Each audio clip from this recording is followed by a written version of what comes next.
আমি এত বছর বিদেশে থেকে আসলাম, টাকা পয়সা যা কামাইছি সব তো ওদেরই দিলাম। তুই কয়টা দিন একটু শান্তিতে শ্বাস নে, আমি সব কিছু তো ঠিক করতেছি। শান্তিতে আর শ্বাস কেমনে নেবো মা?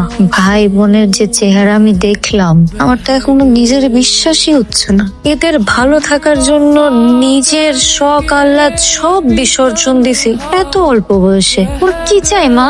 আমি সারা জীবন টাকা ইনকাম করি, আমাকে টাকা আমার মেশিন। আমি আমার সন্তানদেরকে ওইভাবে গড়ে তুলতে পারি নাই, ওদেরকে বলতে পারি নাই যে এটা তোদের বোনের টাকা। আমার মেয়েটার একটা ভবিষ্যৎ আছে।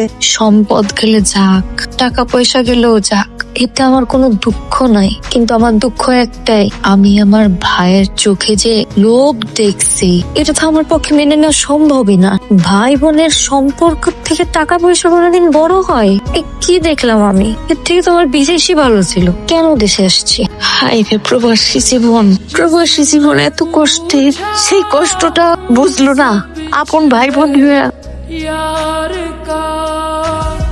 আপনারা একটা কথা বলতে আইছি, না বললে না আমার কাছে ভালো লাগবে না। আপনারা তো জানেন বিদেশে মেয়েরা কাজের জন্য গেলে কত মাইয়া যে নির্যাতিত হয়ে বাড়ি ফিরে, সেটা কি আপনি জানেন? অনেক সময় অনেক অত্যাচার মুখ বুজে সহ্য করতে হয়। আপনার মেয়ে আইছে, ওনার শরীরে বা মনে খোঁজ খবর নিয়ে দেখেন কোনো জায়গায় কোনো দাগ আছে কিনা। আমি এইটাও শুনছি বিদেশের মাটিতে মেয়েরা নাকি অনেক ধর্ষিত হয়। দেখো এই সমস্ত বাজে কথা বললো না, আমার মেয়ের সাথে এগুলা কিছুই হয় নাই। যাও তুমি যাও।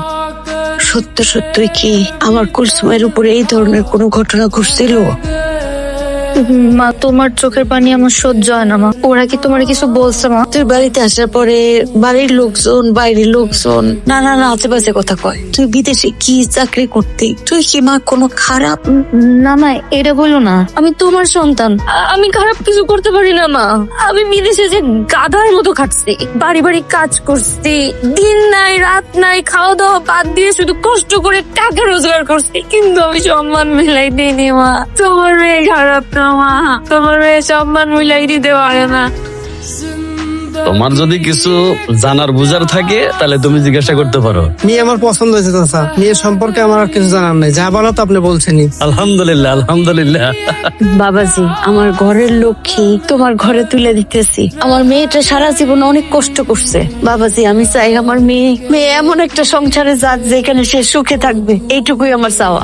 আপনার মেয়ে আমার ঘরে গেলে সুখেই থাকবে। তাহলে তার কোনো কথাই নাই। চাচা, আপনার সব কথাই তো শুনলাম, বিয়ের আগে কিছু কথা বলে নেওয়া উচিত। আমার বউ তো ঠিকই কইছে, আগে তিতা পরে মিটা। আমার বোন 8টা বছর বিদেশ করেছে। বিদেশে থাকা কোনো মেয়ের সাথে আমার বন্ধুর বিয়ে হইতে পারে না। একটা মেয়ে বিদেশে যাওয়া মানে খারাপ না, তারা বিদেশে শখ করে যায় না।